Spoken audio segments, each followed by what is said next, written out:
Merhaba arkadaşlar, yeni bir derste yine birlikteyiz. Bir önceki dersimizde size zamirlerden bahsetmiştim. Yani kendileri adam olmadıkları halde kendilerini adam sanan o kelimelerden bahsetmiştik.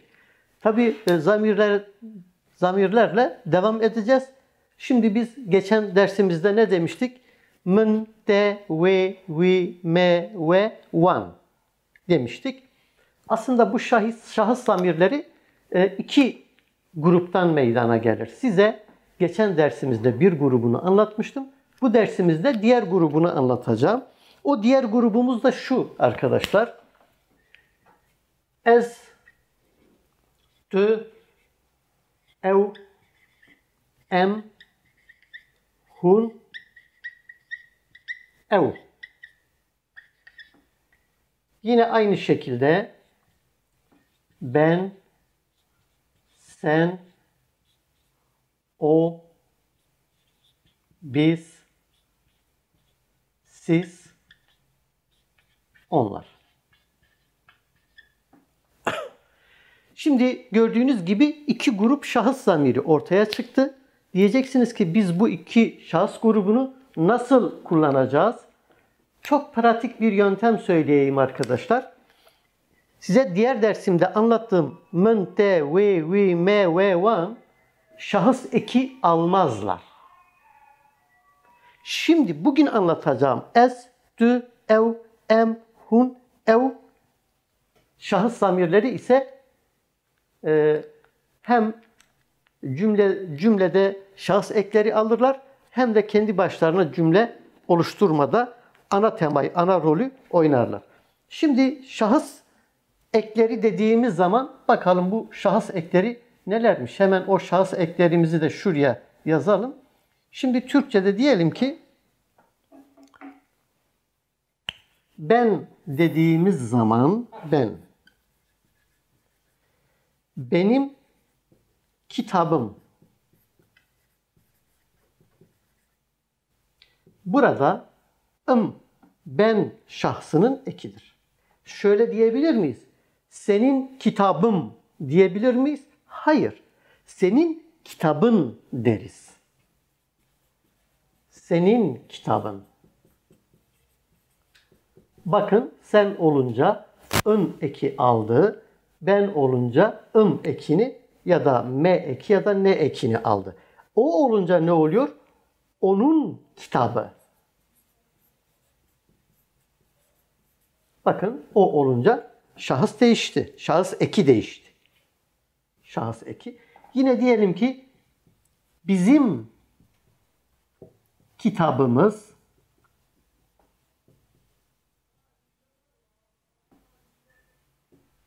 sizin kitabınız. Bakın orada ımızdı, ınız olduğu şahsa göre değişti.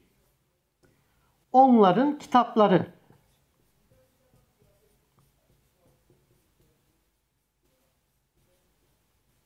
Evet, gördüğünüz gibi ben, sen, o, biz, siz, onlar. Türkçede de gördüğünüz gibi her şahıs için benim kitabın diyebilir misin? Ya da benim kitabı diyebilir misiniz? Diyemezsiniz. Ne diyorsunuz? Ben şahsının eki olduğu için benim kitabım. Senin şahsının eki olduğu için senin kitabın. Onun şahsı olduğu için onun kitabı. Bizim kitabımız, sizin kitabınız eksik yazmışız. Siz de hiç oradan demiyorsunuz ki hocam eksik yazdın. Onların kitapları. Gördüğünüz gibi Türkçede de ve birçok dilde de hemen hemen dillerin hepsinde her şahsın eki olmasa dahi mutlaka şahısların farklı ekleri vardır. İşte Kürtçede de aynı şekilde şahıs eklerimiz mevcut. Diyelim ki ez şahsını biz ne yapıyoruz? Ya da me diye iki şahıs eki kullanıyoruz. Yine aynı şekilde tü, i ya da yi olarak şahıs eki kullanıyoruz. Ev olduğu zaman ya da ye diye iki şahıs eki kullanıyoruz. M olduğu zaman bu çoğul olanların hepsinde biz aynı çoğul şahıs eklerini kullanıyoruz. Bütün çoğullarda aynı çoğul şahıs eklerini Kürtçe'de kullanıyoruz.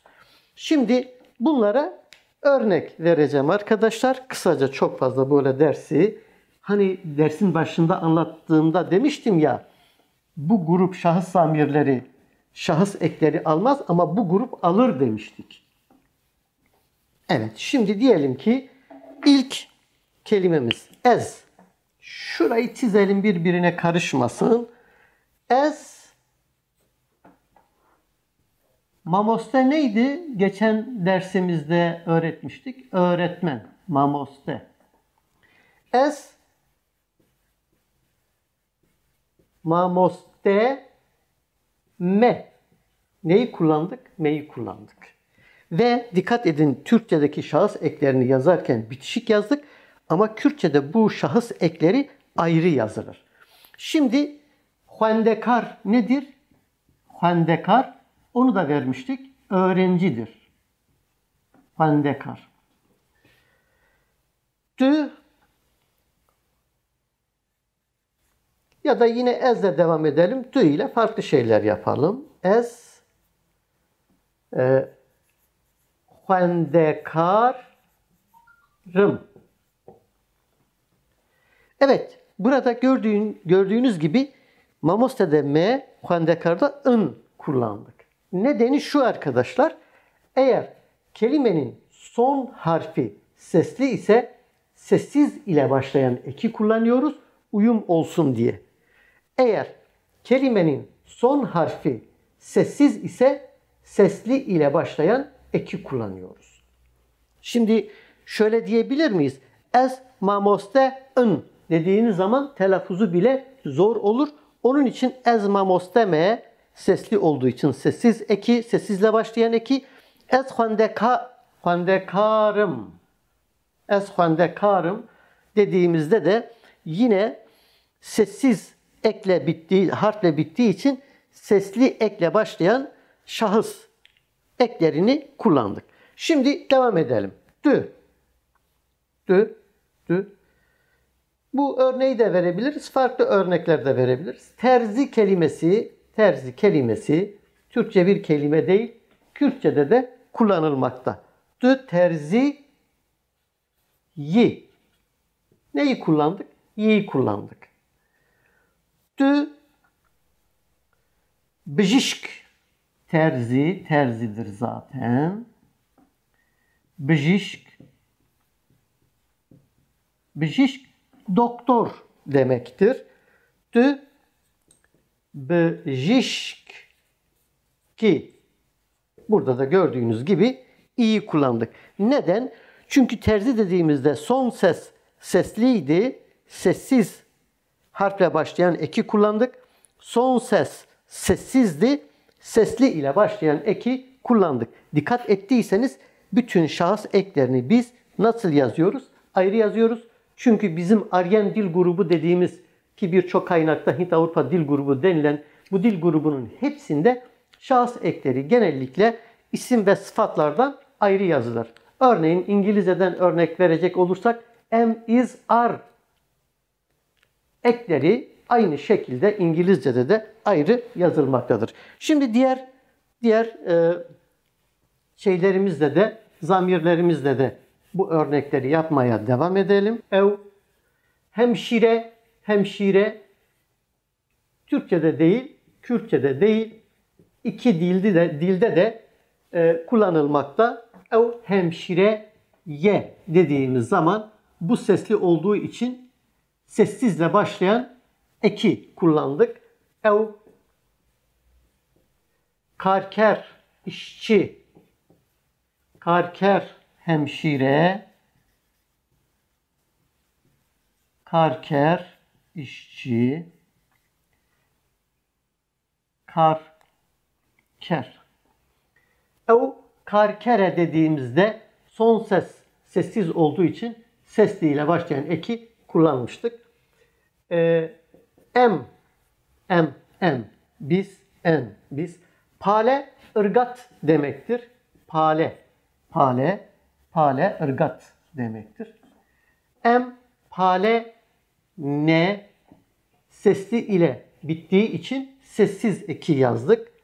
Em, jotkar, jotkar, çiftçi, jotkar. Em, jotkarın.